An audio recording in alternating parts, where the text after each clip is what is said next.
Olá para você, telespectador da TV Cidade. Está iniciando mais uma edição do programa Papo Saudável. Queremos lembrar que você pode acessar o nosso site www.tvcidade.net e ali conferir todos os horários do programa Papo Saudável, além dos outros horários dos programas da nossa emissora. Esta semana nós vamos conversar no Papo Saudável com o Dr. Rodrigo Speck, especialista em traumatologia e ortopedia, e vamos falar de algumas questões relacionadas a esta área. Em primeiro lugar, doutor, seja bem-vindo ao nosso programa Papo Saudável. Agradeço o convite, bom dia a você, bom dia a todos. Agradeço a oportunidade de poder estar aqui e esclarecer algumas coisas que podem ser de interesse da população.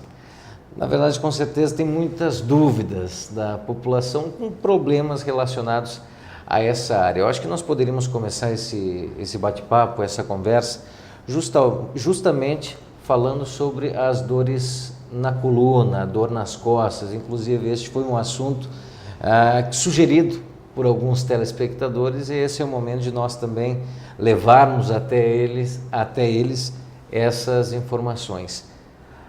A dor na coluna, doutor, ela é muito frequente no consultório. O que se pode falar sobre isso? Então, é bem oportuno esse assunto, primeiro porque assim, a queixa mais frequente, estatisticamente a gente já sabe, né, a queixa mais frequente no consultório de ortopedia é justamente a queixa de dor nas costas.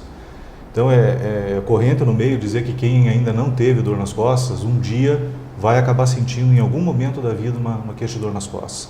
E daí então, a causa das dores é que são o foco da atenção, de buscar descobrir qual é que é a origem da dor. Mas a dor em si é extremamente comum. Doutor, o que pode causar essa dor? Quais são as causas de dores nas costas? Na verdade, são várias, né, as causas dessa questão, mas quais nós poderíamos citar? Então, as dores nas costas, a maioria delas de origem da coluna lombar, elas têm origem mecânica. Então, é um processo inflamatório que desencadeia ou uma contratura dos músculos ou uma tensão excessiva em cima dos ligamentos. Existem questões relacionadas com a má postura, que gera uma sobrecarga mecânica na coluna também. E existem processos degenerativos relacionados, às vezes, com o envelhecimento e, às vezes, com sobrecargas mecânicas sofridas ao longo da vida, até em pessoas mais jovens. E existem também os problemas das dores nas costas, que têm comprometimento neurológico e provocam a irradiação da dor para baixo na perna, que é a tradicional dor do nervo ciático, como as pessoas costumam conhecer. Muitas vezes a questão da dor do nervo ciático, ela não é um problema do nervo em si, é um problema sim da coluna, que leva à compressão de uma das raízes, um dos ramos que vem a formar o nervo ciático. E a pessoa muitas vezes nem sente a dor nas costas. Ela vem a sentir o formigamento, o amortecimento, a falta de força, sensação de cansaço, de fraqueza da perna falhar de vez em quando, sem nem ao menos ter dor nas costas, mas tendo um problema nas costas que está originando essa situação na perna da pessoa. A importância de fazer esse tratamento, fazer o acompanhamento com um profissional da área da saúde, qual a importância disso? Existem consequências mais graves se o paciente for protelando cada vez mais a visita ao médico? Isso pode trazer consequências mais graves? Então, o tratamento de toda doença na medicina, ele se fundamenta no tratamento de consequências e no tratamento de causas. Então, tratar a consequência é amenizar essencialmente a dor da pessoa, mas é algo que não vai estar solucionando a causa, a origem do problema. E dependendo da origem do problema, nós podemos ter, como eu falei, de doenças mais comuns aqui, mas existem situações também que provocam dor nas costas que pode ser uma repercussão de uma doença mais grave, mais séria. Então, existem situações, por exemplo, de doenças abdominais, envolvendo órgãos internos, envolvendo vísceras, que podem repercutir com dor nas costas sem ser necessariamente um problema da coluna. Então, se a pessoa não fecha o diagnóstico da situação, não tem como se estabelecer um tratamento de causa. E muitas vezes é comum encontrar o fato de pessoas que ficam protelando uma visita ao médico, tomando medicamentos paliativos que vão mascarando o quadro clínico, aliviando a dor, e a gente tem que ter a consciência de que a dor, ela é uma maneira que o nosso corpo encontra de nos avisar que tem alguma coisa que não está certa, que não está indo bem. Então, se você não descobre a causa daquilo, tudo que você está fazendo é dizer para o corpo ficar quieto, para de reclamar, para de fazer essa dor. Porém, a causa continua lá.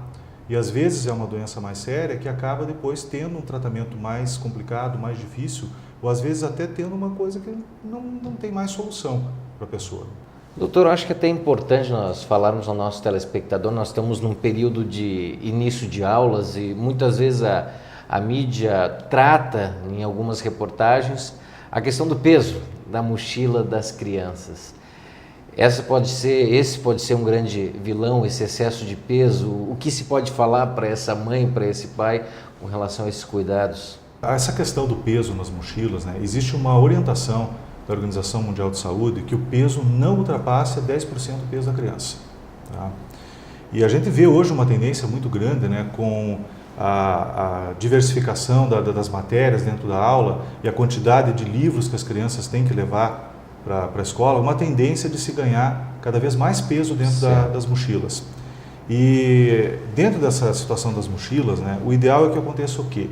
A criança então não transporta um peso maior do que 10% do peso do corpo. O que for possível ela levar para a escola e deixar lá e não trazer para casa, ou seja, se ela tiver a possibilidade de ter um escaninho na escola onde ela possa deixar esse material lá, é uma situação ideal. E também tem um modelo da mochila, a questão do modelo da mochila.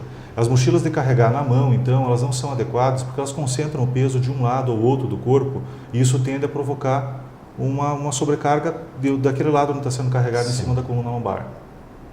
As mochilas das costas, elas distribuem de maneira adequada o peso. Porém, se as tiras não forem bem adequadas e o posicionamento dela não for nivelado com a parte alta da coluna lombar, existe uma tendência também da criança se curvar para conseguir carregar esse peso. E existem as mochilas de rodinha, com alça, para a criança poder carregar. Essas mochilas, elas são mais adequadas pelo sentido de que a criança não carrega diretamente o peso, ela reboca esse peso. Mas daí existe também aquela situação, muitas vezes, de calçamentos irregulares, de calçadas que não são adequadamente revestidas. A nossa região aqui é uma região rica em morros e elevações, ou seja, para a criança levar isso para cima, para baixo também, passando por terrenos irregulares, às vezes acaba gerando uma sobrecarga não em cima da coluna, mas em cima do braço, do membro superior.